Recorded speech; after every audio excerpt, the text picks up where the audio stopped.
Hi hello ನಮಸ್ತೆ ಎಲ್ಲ ಹೇಗಿದ್ದೀರಾ? ನೀವು ತುಂಬ ಚೆನ್ನಾಗಿದ್ದೀರಾ ಅಂತ ಭಾವಿಸ್ತೀನಿ. ವೆಲ್ಕಮ್ ಬ್ಯಾಕ್ ಟು ಗೃಹಿಣಿಯ ಕಲಿಕೆ. ಫ್ರೆಂಡ್ಸ್, ಇದನ್ನ ನಾನು ಕ್ಯಾರೆಟ್ ಬಗ್ಗೆ ಕಂಪ್ಲೀಟಾಗಿ ಮಾಹಿತಿಯನ್ನು ಕೊಡ್ತೀನಿ. ಕ್ಯಾರೆಟನ್ನು ತಿಂತಾ ಬಂದರೆ ನಮಗೆ ಅದರಿಂದ ಏನೇನು ಬೆನಿಫಿಟ್ ಸಿಗುತ್ತೆ ಅಂತ ನೋಡ್ಕೊಳಲ್ವಾ? ಕ್ಯಾರೆಟನ್ನು ತಿಂತಾ ಬಂದರೆ ರೋಗ ನಿರೋಧಕ ಶಕ್ತಿಯನ್ನು ನಾವು ಹೆಚ್ಚಿಸ್ಕೋಬಹುದು.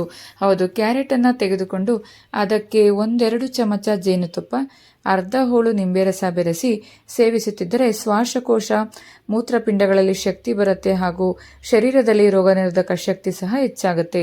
ಇನ್ನು ಮಲಬದ್ಧತೆ ಸಮಸ್ಯೆಗೆ 2 ಚಮಚ ಕ್ಯಾರೆಟ್ ರಸ, 2 ಚಮಚ ಬಸಳೆ ಸೊಪ್ಪಿನ ರಸ, ಅರ್ಧ ಹೋಳು ನಿಂಬೆ ರಸ ಬೆರೆಸಿ ಕುಡಿಯುತ್ತಿದ್ದರೆ ಮಲಬದ್ಧತೆ ಸಹ ನಿವಾರಣೆ ಆಗುತ್ತೆ.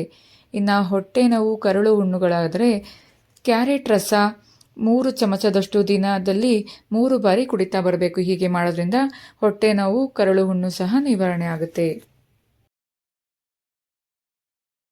ಒಸಡಿನಲ್ಲಿ ರಕ್ತ, ಹುಳುಕು, ಹಲ್ಲು ನಿವಾರಣೆಗೆ ಊಟದ ನಂತರ 1 ಕ್ಯಾರೆಟನ್ನು ಚೆನ್ನಾಗಿ ಅಗಿದು ತಿನ್ನಬೇಕು. ಇದರಿಂದ ಹಲ್ಲು ಮತ್ತು ಒಸಡುಗಳಲ್ಲಿ ಕ್ರಿಮಿಗಳು ನಾಶವಾಗುತ್ತೆ. ಹಲ್ಲು ಸಂದುಗಳಲ್ಲಿ ಸಿಕ್ಕಿಕೊಂಡ ಆಹಾರ ಕಣಗಳು ಸಹ ಹೊರಬರುತ್ತೆ. ಒಸಡಿನ ರಕ್ತ ಸಹ ನಿಲ್ಲುತ್ತೆ. ಅಜೀರ್ಣ ನಿವಾರಣೆಗೆ ಅಜೀರ್ಣ ತೊಂದರೆಗೆ ಕ್ಯಾರೆಟನ್ನು ಹಸಿಯಾಗಿಯೇ ಚೆನ್ನಾಗಿ ಅಗಿದು ತಿನ್ನಬೇಕು. ಈ ರೀತಿ ಮಾಡೋದ್ರಿಂದ ಜೀರ್ಣಶಕ್ತಿ ವೃದ್ಧಿಸುತ್ತೆ. ಜೊತೆಗೆ ಬಾಯಿಯ ದುರ್ಗಂಧ ಸಹ ನಿವಾರಣೆ ಆಗುತ್ತೆ. ಇನ್ನು ಕ್ರಿಮಿ ಹುಳುಗಳ ನಿವಾರಣೆಗೆ ಕ್ಯಾರೆಟ್ ರಸವನ್ನು ತೆಗೆದು ಪ್ರತಿದಿನ ಮುಂಜಾನೆ 1 ಚಮಚದಷ್ಟು ಕೆಲವು ದಿನಗಳ ಕಾಲ ಕುಡಿತಾ ಇದ್ರೆ ಮಕ್ಕಳು ಕರಳಿನಲ್ಲಿರುವ ಕ್ರಿಮಿಗಳು ನಾಶವಾಗುತ್ತೆ, ಮೂತ್ರ ಸ್ವಚ್ಛವಾಗುತ್ತೆ, ಹೊಟ್ಟೆಯಲ್ಲಿ ಹುಳುಗಳ ತೊಂದರೆ ಸಹ ಇರೋದಿಲ್ಲ. ಮುಟ್ಟು ದೋಷಗಳಿಗೆ ತಡೆದಿದ್ದ ಮಾಸಿಕ ಆರಂಭವಾಗಲು 4 ಚಮಚ ಕ್ಯಾರೆಟ್ ರಸವನ್ನು ಅರ್ಧ ಹೋಳು ನಿಂಬೆಯ ರಸದಲ್ಲಿ ಬೆಳಗ್ಗೆ ನಾವು ಕುಡಿಯೋದ್ರಿಂದ ಕಾಲಕಾಲಕ್ಕೆ ಸ್ತ್ರೀಯರಿಗೆ ಮುಟ್ಟಾಗುವುದು, ಗರ್ಭಾಶಯದ ತೊಂದರೆ ಸಹ ನಿವಾರಣೆ ಆಗುತ್ತೆ. 5 ಗ್ರಾಂ ಕ್ಯಾರೆಟ್ಗೆ ನೀರು ಹಾಕಿ ನುಣ್ಣಗೆ ಅರೆದು ನಂತರ ಅದಕ್ಕೆ 1 ಕಪ್ ನೀರು ಬೆರೆಸಿ ಸೋಸಿಕೊಂಡು ಕುಡಿಬೇಕು. ಇದೇ ರೀತಿ ಮಾಡೋದ್ರಿಂದ ನಿಂತು ಹೋದ ಮಾಸಿಕ ಸಹ ಆರಂಭವಾಗುತ್ತೆ. ಕ್ಯಾರೆಟ್ನಲ್ಲಿ ಇನ್ನೂ ಹಲವಾರು ಔಷಧೀಯ ಗುಣಗಳಿವೆ. ತ್ರಿದೋಷಗಳನ್ನು ಪರಿಹರಿಸುತ್ತೆ, ಜಠರ ಕ್ರಿಮಿಗಳನ್ನು ನಾಶ ಮಾಡುತ್ತೆ, ಶೀತ ವೀರ್ಯವುಳ್ಳಾಗುವುದರಿಂದ ತಡೆಯುತ್ತೆ ಮತ್ತು ಹೃದಯಕ್ಕೆ ಬಲವನ್ನುಂಟು ಮಾಡುತ್ತೆ, ವೀರ್ಯವರ್ಧಕ, ಕೆಮ್ಮಿನಲ್ಲಿ ಪರಿಣಾಮಕಾರಿ. ಕ್ಯಾರೆಟನ್ನು ತುರಿಯದೆ ಹಾಗೆಯೇ ತೊಳೆದು ಸೇವಿಸಬೇಕು. ಇದು ಶರೀರಕ್ಕೆ ಪುಷ್ಟಿಯನ್ನು ನೀಡುತ್ತೆ, ಸಣ್ಣವರಿಗೆ ದೊಡ್ಡವರಿಗೆ ಆರೋಗ್ಯವನ್ನುಂಟು ಮಾಡುತ್ತೆ.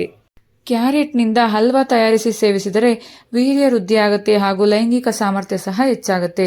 ಕ್ಯಾರೆಟನ್ನು ಕೊಬ್ಬರಿಯಂತೆ ತುರಿದು ಆ ತುರಿಗೆ ಜೇನುತುಪ್ಪ ಹಾಗೂ ನಿಂಬೆ ರಸ ಸೇರಿಸಿ ಸೇವಿಸುತ್ತಾ ಬಂದರೆ ಪಿತ್ತಕೋಶ, ಶ್ವಾಸಕೋಶ, ನರಮಂಡಲ, ಮೂತ್ರಪಿಂಡಗಳು ಹಾಗೂ ಹೃದಯಕ್ಕೆ ಸಂಬಂಧಿಸಿದ ರೋಗಗಳು ಬರೋದಿಲ್ಲ. ನೋಡಿದ್ರಲ್ವಾ ಫ್ರೆಂಡ್ಸ್, ಕ್ಯಾರೆಟನ್ನು ತಿಂತಾ ಬಂದರೆ ಎಷ್ಟೊಂದು ಒಳ್ಳೆ ಅಂಶ ಇದೆ ಅಲ್ವಾ? ಹಾಗೆಯೇ ಕ್ಯಾರೆಟನ್ನು ತಿಂತಾ ಬಂದರೆ ಕಣ್ಣಿಗೂ ಸಹ ತುಂಬಾ ಒಳ್ಳೆಯದು. ಸೊ ಹೀಗೆ ನನ್ನ ಗೃಹಿಣಿಯ ಕಲಿಕೆ ಚಾನಲ್ನ ನೋಡ್ತಾ ಇರಿ ಫ್ರೆಂಡ್ಸ್. ಮತ್ತೊಂದು ವಿಶೇಷವಾದ ಮಾಹಿತಿ ಜೊತೆ ನಾನು ನಿಮ್ಮನ್ನು ಭೇಟಿ ಮಾಡ್ತೀನಿ. ನಿಮ್ಮ ಕಡೆಯಲ್ಲಿ ಕ್ಯಾರೆಟಿಂದ ಏನೇನು ಸ್ವೀಟ್, ಏನೇನು ತಿಂಡಿಗಳನ್ನು ಮಾಡ್ಕೊಂಡು ತಿಂತೀರಾ ಅಂತ ನನಗೆ ಒಂದು ಕಮೆಂಟ್ಸ್ನಲ್ಲಿ ತಿಳಿಸ್ತಾ ಬನ್ನಿ ಫ್ರೆಂಡ್ಸ್. ಹಾಗೆ ನನ್ನ ಚಾನಲ್ಗೆ ಸಪೋರ್ಟನ್ನು ಮಾಡ್ತಾ ಇರಿ. ಫ್ಯಾಮಿಲಿ ಫ್ರೆಂಡ್ಸ್ಗೂ ಸಹ ಶೇರ್ ಮಾಡಿ. Thank you for watching. Thank you.